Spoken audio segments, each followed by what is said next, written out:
Welcome to the Protestants and Politics podcast. I'm your host, Nap Nasworth. I've been exploring the intersection of churches, Christians, theology, and public life for over 20 years, as both a professor and a journalist. But I still have lots of questions. I invite you to continue learning with me as I interview interesting voices in this field.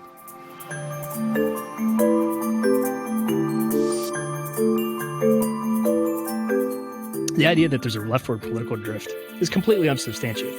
And if you want to talk political leftward drift, I mean, you gotta define what we're talking about, because the report really doesn't present any evidence that the ERLC is distant from the formal documents of Southern Baptist life.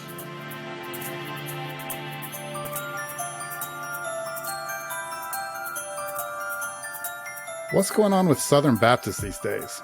In my December podcast, we talked about critical race theory in Southern Baptists. The most recent controversy is over a task force report on the Southern Baptist Convention's Ethics and Religious Liberty Commission, which serves as the policy and lobbying arm of the SBC, and its president, Russell Moore, an outspoken critic of some of the alliances between evangelicals and former President Donald Trump. Among its findings, the task force stated, quote, that while much of the work of the ERLC is praised and appreciated by Southern Baptists, the ERLC is also a source of significant distraction from the Great Commission work of Southern Baptists, end quote. That sounds very serious. To help us make sense of what's going on, we need a Southern Baptist insider. My guest is Matthew Hawkins, who was policy director of the Ethics and Religious Liberty Commission, previously under both Russell Moore and Russell Moore's predecessor, Richard Land. Matt is now a Ph.D. student at Southeastern Baptist Theological Seminary, and he co-hosts his own podcast called Crossing Faiths, a Christian and a Muslim talk religion and politics. Matthew Hawkins, welcome to the Politics and Protestants podcast. Thank you for having me, Nap. Delighted to have the invite, and we'll see if we can provide some clarity on what's going on in Southern Baptist life, but good to see you again, and it's been a while. Yeah, definitely. We definitely want to focus this on people who don't really understand the Southern Baptist Convention that much and is trying to get a better grip on what's going on. And I know we've crossed paths a lot over the years, and it kind of makes sense. We're both interested in religion and politics. Me from a political science perspective, and you've been studying it from an ethics and theological perspective. And I covered the ERLC a lot when I was at the Christian Post. And then also you worked with Dr. Richard Land when he was president of the ERLC. And then at the same time, he was executive editor of the Christian Post where I worked. So our paths have overlapped a lot over the years, haven't they? That's right. I remember reading some of your coverage of ERLC work while I was employed there. I haven't been there for about 2.5 years or so. But yeah, our work frequently overlapped, or at least your work covered my work, in a manner of speaking. And so it's fun to collaborate here, and Protestants and politics is generally my field of interest, if not sometimes expertise. So I'm glad to have this conversation with you today. We probably need a little bit of background, right? Before we get to Russell Moore and the executive committee, I'm thinking we probably need to understand what is the Southern Baptist Convention, and then what is the ERLC? Does that sound like a fair place to start? That sounds like a good plan of attack. Let's define our terms. What's the Southern Baptist Convention? What's the executive committee? What's the cooperative program? Right. And why was this task force created in the first place? Right. So this is one of those questions that you have asked, or in my former role as a staffer at the Ethics and Religious Liberty Commission, what is the Southern Baptist Convention, right? What is this thing for which that office is supposed to be representing its constituents in the public policy realm? The simplest explanation for the Southern Baptist Convention is it's the largest network of Protestant Christian churches in North America. Second only in size as far as congregation and population to Roman Catholics. The Southern Baptists as a body, as a collaborative effort, it's the largest in the country. somewhere, depending upon the year, anywhere from 44,000 to 46,000 churches. I haven't paid a lot of attention to that statistic, but that gives folks kind of a sense of where we are. It's title called the Southern Baptist Convention. It's one of the most regional names for one of the most national collection and networks of churches. So we're in all 50 states, we're in North America, and obviously Baptists are planting churches all over the world. That's a little bit of context. The second bit of information that's key here is that the Southern Baptist Convention, even though we talk about it in terms of a, quote, denomination, unquote, it's not your typical denomination when we think about mainline Protestants like Methodists and Presbyterians, and then even organizations like the Roman Catholic Church. What does that mean? It means to be Baptist, one of the key distinctives is that we believe in local autonomy of the church, or autonomy of the local church, which means local churches govern themselves. And there is no top-down hierarchy in the Southern Baptist Convention, right? So to the extent that any Baptist association, whether it's within the Southern Baptist Convention or any other kind of Baptist association, to the extent that Baptist churches are collaborating together, that's all voluntary. We're saying, look, we recognize that we don't have authority over one another, but for the sake of advancing the gospel, we recognize we can do more together than we can apart. And so we're going to do these things like associations and state conventions and a national convention. With that, there are funding mechanisms, right? And so in the national level, we call that the cooperative program. Again, cooperative is in the name, right? So you see a pattern here. It's a convention, it's cooperative, it's entirely voluntary.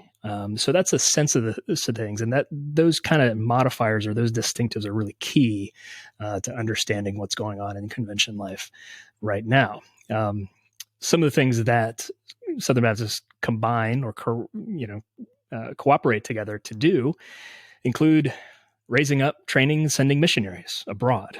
The largest chunk of cooperative program money goes to the International Mission Board, which is in charge of foreign missions, basically. And then the next largest chunk is the North American Mission Board, which stays domestically, mostly, to raise up pastors and plant churches all over North America. And so real quickly, about well into the 70 percentile, I'm a little foggy on the precision, at least 75% plus or minus of cooperative program dollars go straight to planting churches, training pastors, sending missionaries, right? That's the bulk of what we do. After you fund those two significant organizations. Basically, those are what we call sister entities, right? So the North American Mission Board doesn't have any authority over the International Mission Board, right? And neither of those two organizations have any authority over the local church, right? These are collaborative efforts. After that, there are 6 Southern Baptist seminaries, all of which get some portion of the cooperative program. And then there's a library and archives that get some. And then you start getting down to smaller and smaller pieces of the pie.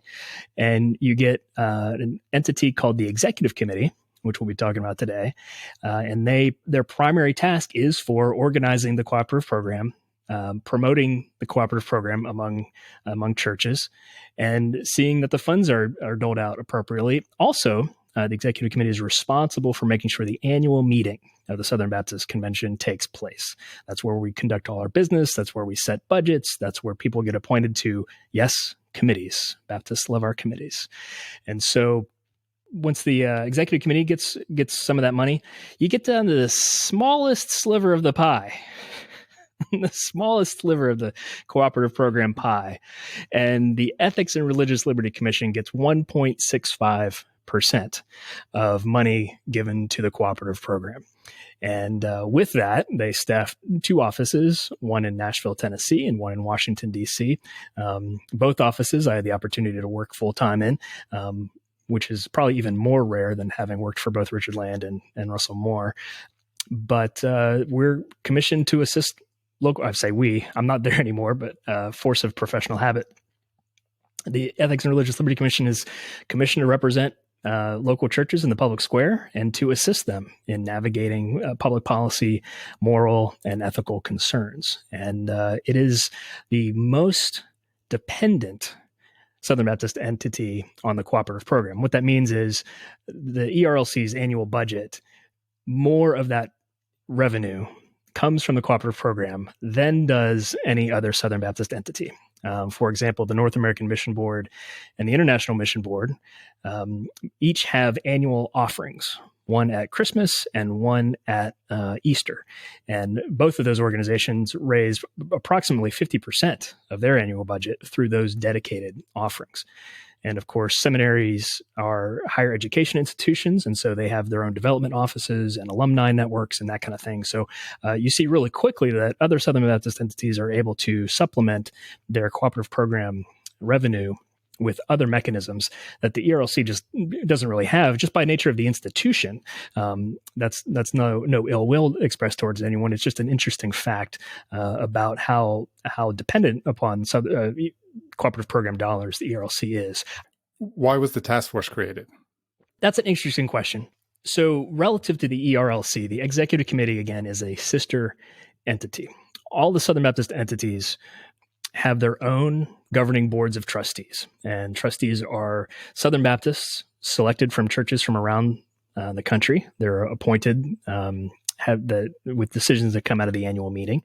And so the ERLC has about, typically when I was there, it was kind of mid 30s as far as the number of trustees we had from coast to coast.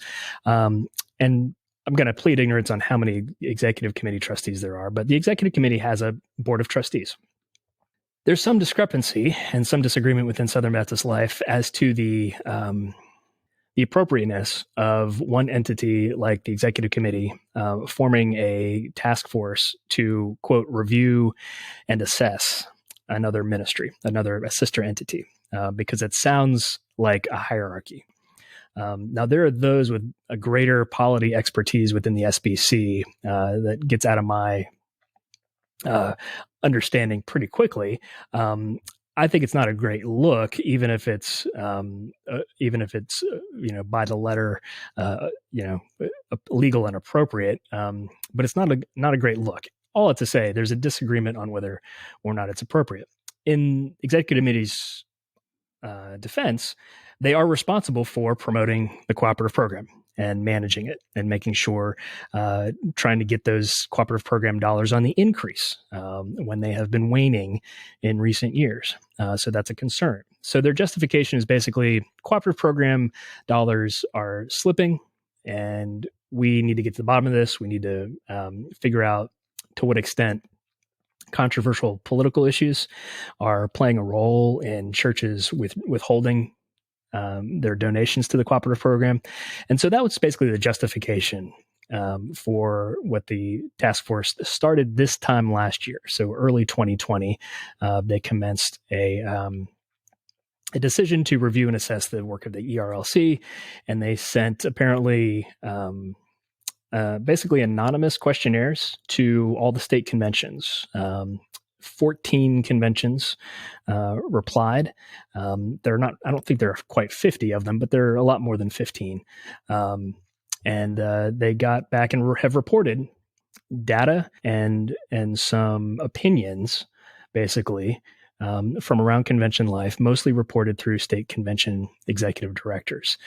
In the background, prior to when the executive committee commenced this task force, the year before, there had been an attempt at the annual meeting of the Southern Baptist Convention. I think that was 2018. No, it would have been in 2019. 2020 was skipped because of COVID, so this would have been 2019, I think. Anyway, somewhere in there, 2018 or 2019, forgive my memory on the details, there was an effort to what they call defund the Ethics and Religious Liberty Commission. That motion failed on the floor. And again, imagine a giant conference room. The Southern Baptists hold the world record unofficially for like the largest meeting governed by Robert's Rules of Order, right? And so people lift their ballots, and if it's nowhere close, then you don't have to submit the ballot, right? It's that kind of thing. Overwhelming defeat of that motion to defund the Ethics and Religious Liberty Commission. And I'll point out, again, the annual meeting is kind of a focal point. It's where convention life manages itself. It's a democratic function, and churches either send messengers or they don't. And we decide on a whole host of things at that annual meeting. So in the background, prior to the executive committee task force, or the executive committee committing this task force, there had been an attempt at the convention level, at the annual meeting level, to defund the ERLC that failed. Why are people trying to defund the ERLC? Well, for some historic context, I'll just quickly note that people have been trying to defund the ERLC almost since its inception in the earlier part of the 20th century. So some of this is, rhymes with history, but just looks a little different. There's been a split. What's not private at all is that since the era of Donald Trump, Russell Moore and many other evangelicals have not been on board for the whole, unchallenged, full-throated, enthusiastic support of candidate, then president, and then former President Donald Trump. And Russell Moore got a lot of blowback from that, and there were about 100 churches. Again, 100 churches out of approximately 45,000 churches who early in the Trump administration had attempted to withhold cooperative program dollars because of Russell Moore's opposition to Donald Trump. That's a really unfortunate. Yeah, let's just clarify here. He never said don't vote for Donald Trump. Right. And he even said something like, I can understand if you, feel like you had to vote for him because of an anti-Hillary vote or something like that. Right. And he never said vote for Clinton or vote for Biden or anything like that, which is different from other Southern Baptist leaders who have actually come out and said, I'm voting for Donald Trump. Yes. I think you're absolutely right, and appropriate for this podcast in particular. What you probably recognize, Knapp, is that floating in the background is kind of a lot of assumptions about religious leaders in politics and how religious leaders go about engaging the political space. And a lot of the assumption is the what you can do is endorse or not endorse candidates, right? It's a pretty binary kind of action.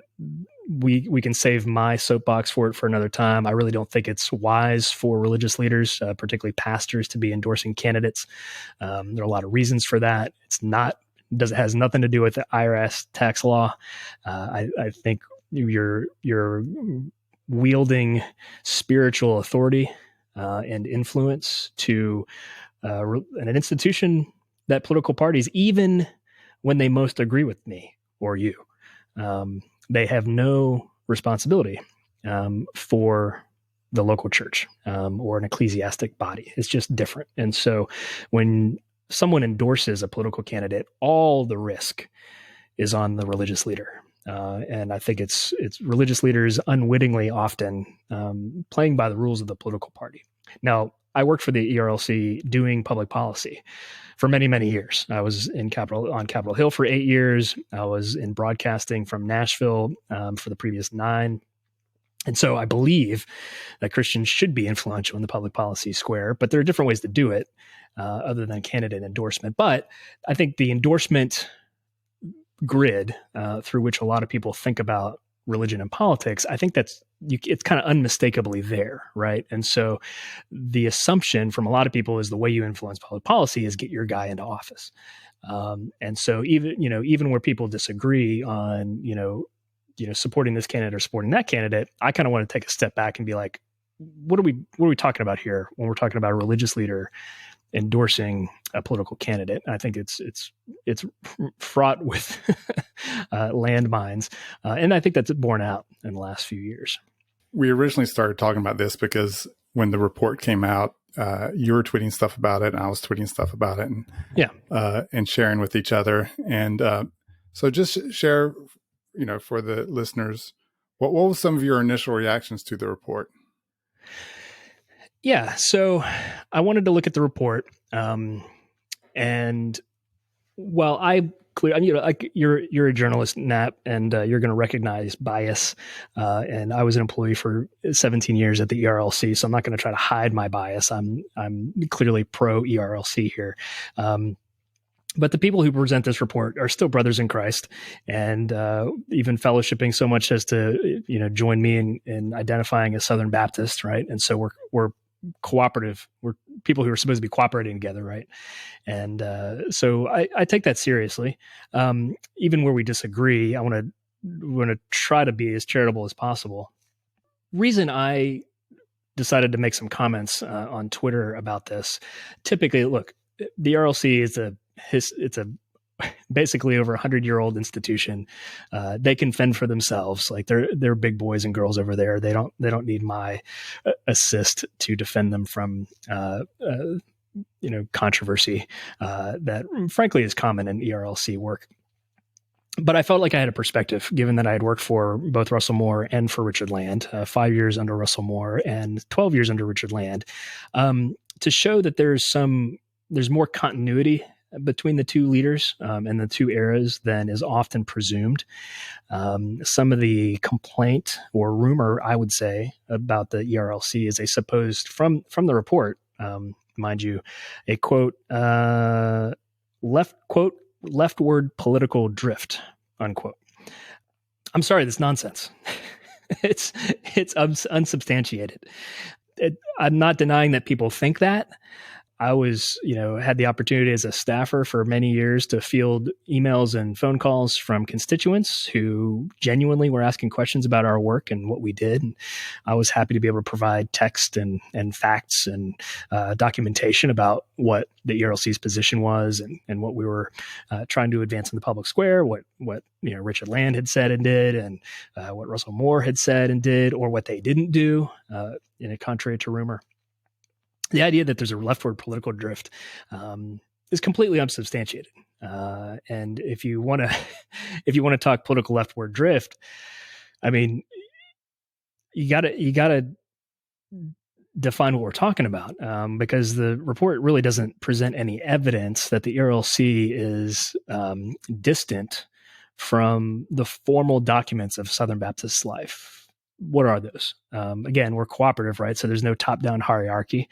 There's no catechism in Baptist life, but there is the Baptist Faith and Message, which is a statement of belief, and which is easily searchable. Most recently revised in the year 2000, and then resolutions are passed every year, typically about 9 to 12, and those are typically about current issues that Southern Baptists are talking about. Those are non-binding. But the extent that you can get a consensus about where Southern Baptists are on an issue, Richard Land was fond about saying we never wait for unanimity because we'd be mute. But we do speak in consensus. And so those resolutions speak on ethical and moral issues, everything from abortion to just war theory to critical race theory, like you mentioned, and everything in between. And it's non-binding, but it gives a sense of where the convention is, and so that's. Technically, it's an internal document, but as a journalist who covered it in the news, it's also a very public meeting and a very public statement about things. So it's kind of both. You have to kind of read it through the lens of both. It's an internal statement, and people outside the convention are going to read it. All to say, I looked at the reasons. The task report, the Executive Committee task report in Section 8 reports some of the reasons, the concerns, quote unquote, that they were hearing in these reports from state convention execs, and the list of them. I'm sorry, Nap. Like it just doesn't substantiate anything. There's rumor and conspiracy theory in this.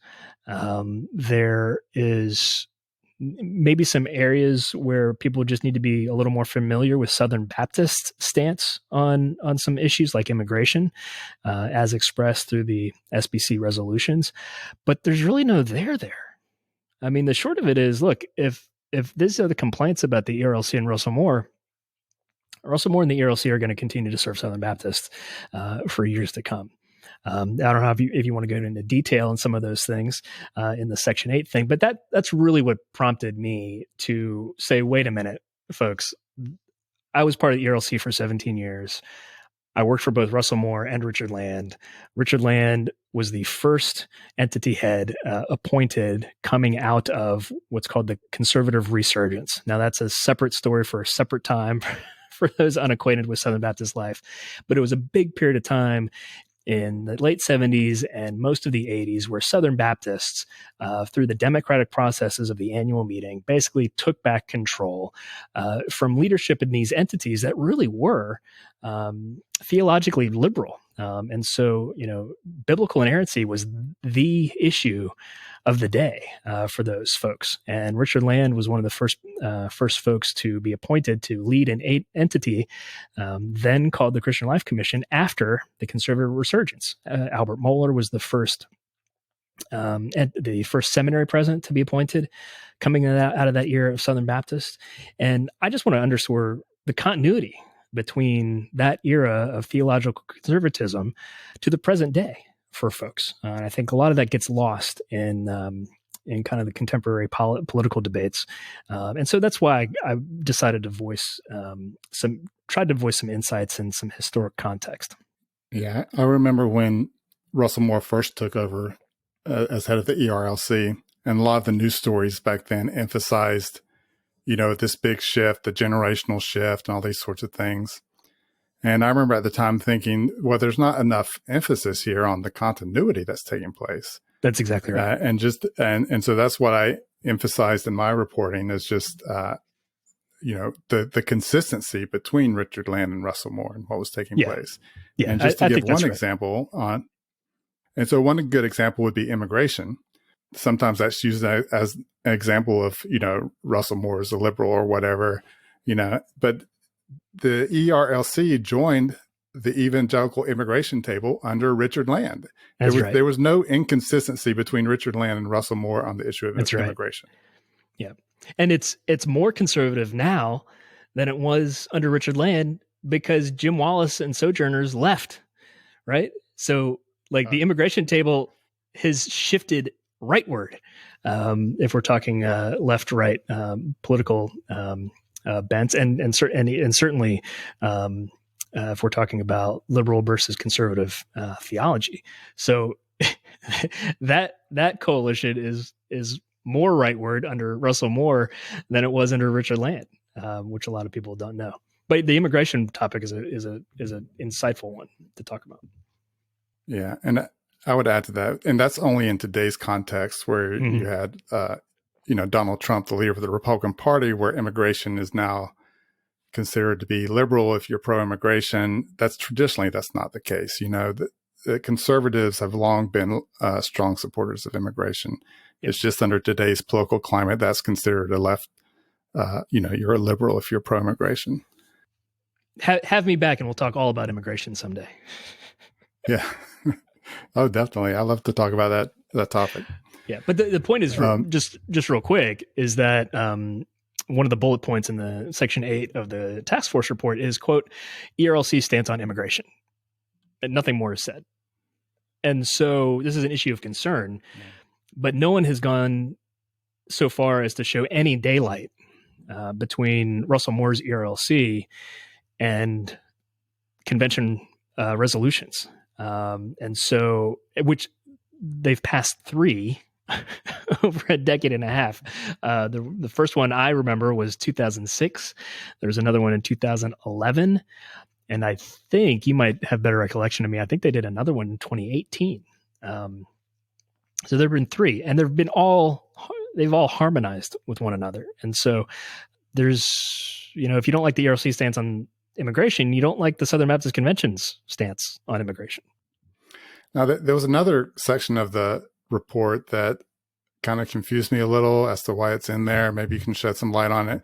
There was this whole section about an amicus brief in an appeals court, and it didn't seem to have any relationship to, the issue of cooperative program giving. I mean, there's no accusation that someone saw this amicus brief Right. and said, oh, we need to stop giving to the cooperative program.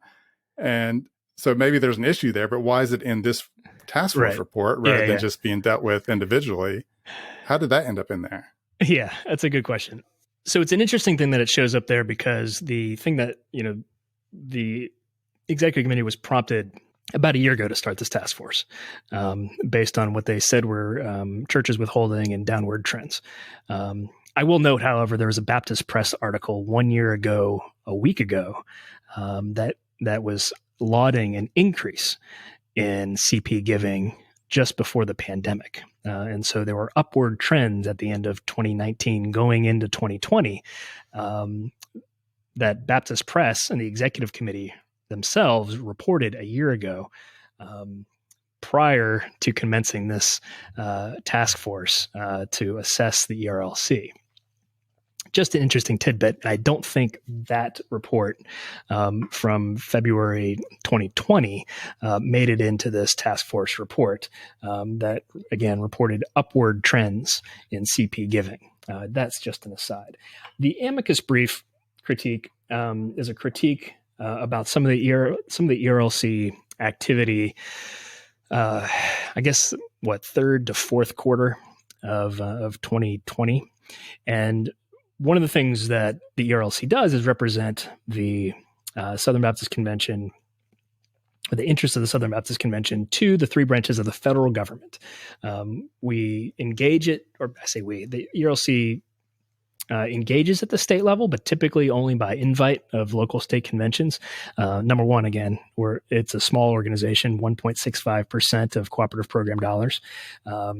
And we haven't really been given that mandate from Southern Baptist to engage at the state level unless there's a collaborative issue that clearly there's a state level issue that's clearly going to resonate at the national level. That does happen sometimes, and typically ERLC will collaborate with state level Baptist to assist with that.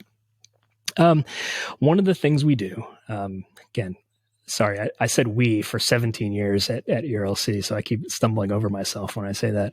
The ERLC, speaking in a different organization, one of the things they do is sign on to front of the court briefs.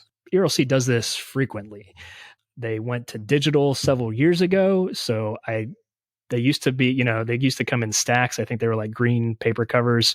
But if you were to stack them up next to me, the number of amici that the ERLC has signed on to, since in the past 2 decades would stack at least to my ceiling here. So it's something that they frequently do. And amici are crafted in different ways. They're almost always written by attorneys. They have to be filed by a law firm, and they cost anywhere from $1,000 to $2,000 for the mechanism to do that. And sometimes a organization like ERLC, they will hire out the drafting or certainly the filing of that. Sometimes they'll write it in-house with some attorney guidance. The ERLC currently employs full-time one attorney, basically general counsel. He used to be my boss. But otherwise, for years, even between the years in which they had an attorney on staff, they had a network of Southern Baptist friendly attorneys that would work for them. But sometimes, frequently, in Capitol Hill, it's a collaborative endeavor, and some organizations are able to basically lead on a particular initiative, whether it's a Supreme Court case like Hobby Lobby or the Little Sisters of the Poor, or any number of lawsuits. There's a collaborative effort by different organizations will kind of take the lead on drafting certain amicus briefs, and amicus briefs are usually typically filed with a really narrow argument to complement other arguments in other amici. And so we're typically signing on as a Southern Baptist entity to those. One that the ERLC joined was an amici aimed at a case called McRaney versus North American Mission Board. We won't have to go into details about that. Basically, it does appear to be it's a discrepancy, kind of a conflict between a state convention actor and the North American Mission Board, which again, in SBC Life is a national organization. But basically, the critique that ERLC received on that is the fact that again, this is ERLC's own explanation. They basically joined onto a brief that somebody else wrote, Thomas More Society, who are religious liberty attorneys. But the language inside that brief basically described the Southern Baptist Convention as an umbrella organization with a kind of hierarchy, which, of course, based on our earlier conversation, doesn't sit well with Southern Baptist, right? And so people can read that a couple different ways. The ERLC said, look, the timeline was fast on this. We had a decision to make. We felt, I think the rationale was basically, if I could, paraphrase, is we felt like we needed to be to participate in the brief, but we recognize that kind of hierarchy kind of language is really anathema to Southern Baptists' life, and we know that because they deal that with that every day, right?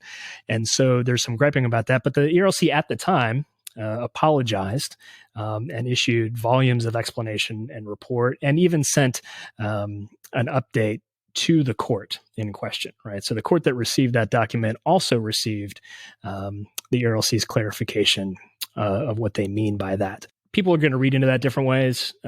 Some people read nefarious motives into the ERLC. I, of course, work with the same people who made these decisions, so I don't see nefariousness. I did kind of hang my head when I saw the news report last year about that, because it clearly was a mistake.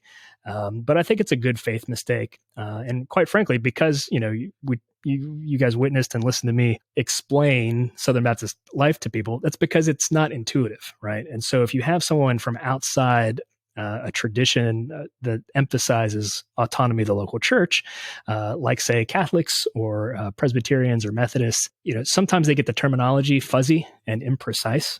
And I think that's the way to go here. I think the ERLC joined a brief where the language that talked about our structure and polity was not great. It was not terribly Baptistic, but I think we cut them some slack on this. That's my take. Yeah. So the executive committee reached out to the state conventions for feedback, and that's like one of the feedback they got is that they had to complain about this. But was there any congregations that said, "Oh no, we can't give to the cooperative program anymore because of this amicus brief"? That would be kind of crazy if that happened, right? To me, it would be a little crazy. It would be unfortunate for a mistake that was, owned and apologized. So I have to ask at some point for people who, for whom that apology is not acceptable. I'm like, what's our threshold for forgiveness here, folks? They said it was a mistake. They implemented new guidelines for when they make these kinds of decisions.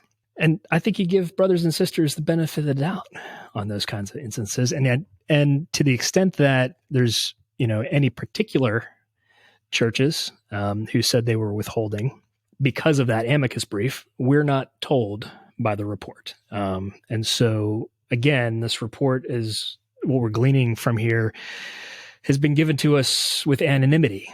And so there are no state conventions or pastors or churches who are owning these statements and saying, this is my particular problem with the Ethics and Religious Liberty Commission, which is really unfortunate, particularly due to the disinformation that's in Section 8. This could be a ripe opportunity for the executive committee to have been able to clarify for Southern Baptists that the ERLC, number one, is really, really in line with the Baptist faith and message and resolutions passed at the annual meeting, and clarify issues of fact. There's an accusation of the ERLC receiving funding from an organization with ties to George Soros. I think you remember that controversy, Knapp. You might even reported on it. Did you find any ties between the ERLC and George Soros funding? That was a totally bogus accusation that I reported on back when I was at the Christian Post. And it was related to the fact that another organization that was part of the EIT or cooperated with the EIT in some way had gotten funding for a wholly different project that was unrelated to what it was doing with the EIT. Right. It's like 5 steps removed. And I remember at the time that, when we reported on it, we got the reaction from Richard Land, and he was like, if George Soros wanted to fund what I support. Why would we have a problem with that anyway? But they weren't getting any Soros funding. But it's one of those things that just keeps popping up every time you hear a complaint about the ERLC. It's like the Soros funded ERLC. It's like, come on. I mean, before all the cultural chatter about conspiracy theories, we used to call this stuff urban legend. Again, this cropped up when I was staffing, when I was doing immigration advocacy work, and it was always pretty ridiculous. We take our marching orders from the messengers at the annual meeting of the convention, basically, and so to let those kinds of remarks stand unquestioned and unclarified in a report like this was pretty mystifying to me, I got to say. Yes. Well, Matthew, this has been very enlightening. Before I let you go, I think a lot of people who listen to this podcast would probably also enjoy your podcast. So could you just tell us about that? Yeah, sure. I appreciate the opportunity to plug it. Crossing Fades is available on YouTube and anywhere else you get your podcasts. Years of working for the ERLC, I could say, set me up to take on controversial topics. Where angels fear to tread, we kind of jump in with both feet, or are assigned to, right? So out of my work in Washington, I had the opportunity to collaborate in a really multi-faith environment. And so I had the opportunity to kind of figure out what it looks like for a theological conservative like myself, who believes in the inerrancy of God's word, to engage in an environment where there are lots of other Americans with a lot of different faith backgrounds. And one of those friends that came out of that was a guy named John Pinna, and he is a Muslim, Ismaili Muslim, who also did a lot of advocacy work. He's done a lot of development work, a lot of education work, and did a lot of government grants. He's an American military veteran. And he and I basically decided about a year and a half ago to take our candid conversations about religion and politics and basically drag them into the public. And so what you have is a Southern Baptist and an Ismaili American Muslim who talk religion and politics, and we have a good time. We think it's a unique shtick, and so if your listeners want to jump on over there when they've exhausted your episodes, we'd be welcome to have them. Matthew Hawkins, thanks for joining the Protestants and Politics podcast. Thanks, Nap. It's been a delight. This episode was recorded on February 9th of 2021. Be sure to check out the Protestants and Politics newsletter. You can find more information about this podcast and sign up for that newsletter at my website, natmasworth.com. Thanks for listening.